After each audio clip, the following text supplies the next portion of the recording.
Back in March 1918, during the chaos of World War I, Russia decided to quit the war. They signed a tough deal called the Treaty of Brest-Litovsk. At this point, Russia was a mess. Vladimir Lenin, who had just taken over the country after a big revolution, sat down with the leader of Germany, Kaiser Wilhelm II, and agreed to give up a huge amount of land that had been part of the Russian Empire for over 200 years. This decision made a lot of people angry, especially other communists. They thought Lenin was giving up too much. But Lenin believed that the only way to save the new government was to get out of the war quickly. He said it was better to take a bad deal now and focus on keeping power and maybe starting more revolutions in Europe. In the end, those revolutions didn't happen like he hoped. To understand why Lenin did this, you have to look at what was happening in Russia during World War I.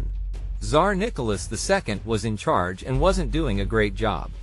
The army didn't have enough weapons or training. Russia kept losing battles. In just the first 5 months of the war, they lost over 1 million soldiers. In 1915, Nicholas made things worse by putting himself in charge of the army. Soldiers started losing hope. They had one good moment in 1916 during the Brusilov offensive, but it still cost them 1 million more lives. Back home, food was running out, prices were going up, and people were starving. By 1917, things got so bad that people started rioting in the streets for bread.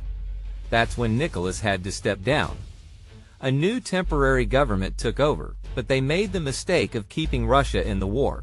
People were not happy about that. In November 1917, Lenin and the Bolsheviks took control. They promised to end the war, feed the people, and build a new kind of country. But even after taking power, things were still really shaky. Lenin knew peace was the only way to keep control. In early 1918, he told the other leaders that the peace deal would be embarrassing and unfair, but they had no choice. If they kept fighting both Germany and enemies at home, everything they worked for would fall apart. He believed it was better to end the war and get ready for the civil war he saw coming. By December 1917, Lenin had managed to stop the fighting for a short time. He hoped they could make a bigger peace deal with other countries too, but that didn't work out. So he made a deal with Germany alone.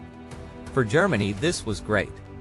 They could stop worrying about Russia and focus all their forces on fighting in the West. So on March 3, 1918, Russia signed the Treaty of Brest-Litovsk. It was harsh and painful for Russia, but Lenin thought it was the only way to protect their revolution and keep their new government alive. And now, right after that dramatic signing, everyone gathered at a fortress called Brest-Litovsk, which today sits in Belarus, but back then was part of eastern Poland, and stood behind German lines. On the Russian side, first they had their sharp-minded Bolshevik thinker, Adolf Joffe, leading the talks, and from December 22, Leon Trotsky, Lenin's own right-hand man, took over. Germany sent their foreign minister, Baron Richard von Kuhlmann, and their chief of staff, General Max Hoffmann. There was even a group of Ukrainian nationalists who managed to get their own separate deal earlier in January. The Russians knew there were workers in Germany and Austria-Hungary striking and hoping for their own revolution. Trotsky tried to stretch out the negotiations with a policy he called neither peace nor war. He gave long, twisting speeches, enough to drive anyone nuts, to avoid signing. As one historian wrote, Trotsky could twist any argument inside out in German or other languages. Lenin, however, just wanted to agree and move on. Germany, though, was still strong on the battlefield. They already held many of the lands up for discussion and were pushing to grab more. Having control of Ukraine meant a huge supply of food for German and Austro-Hungarian soldiers and civilians suffering shortages. By February 1918, a German force of 70,000 crossed east almost unopposed, even threatening Petrograd. That left Trotsky with no choice but to accept whatever terms Germany demanded. On February 23, the Germans made the treaty even harsher. A few weeks later, at the Bolshevik Party Congress on March 6, Lenin admitted that they should have taken the earlier, less terrible deal.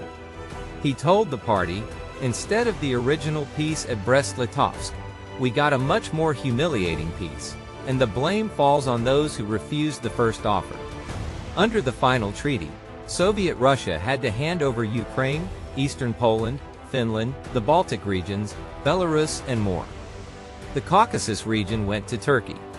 All told, Russia lost about 750,000 square kilometers. Lands the Tsars had won over 2 centuries.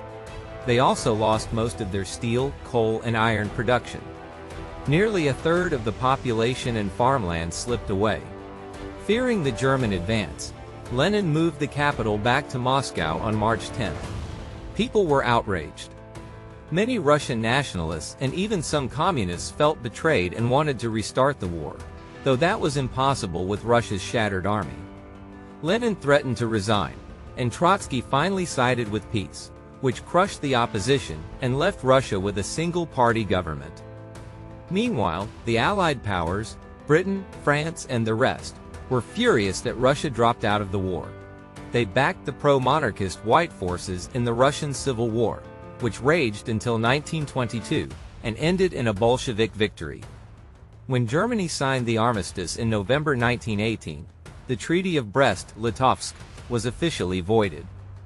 Still, most of the new borders stuck, and many former Russian lands saw uprisings and nationalist fights, setting the stage for more conflict in Europe years later.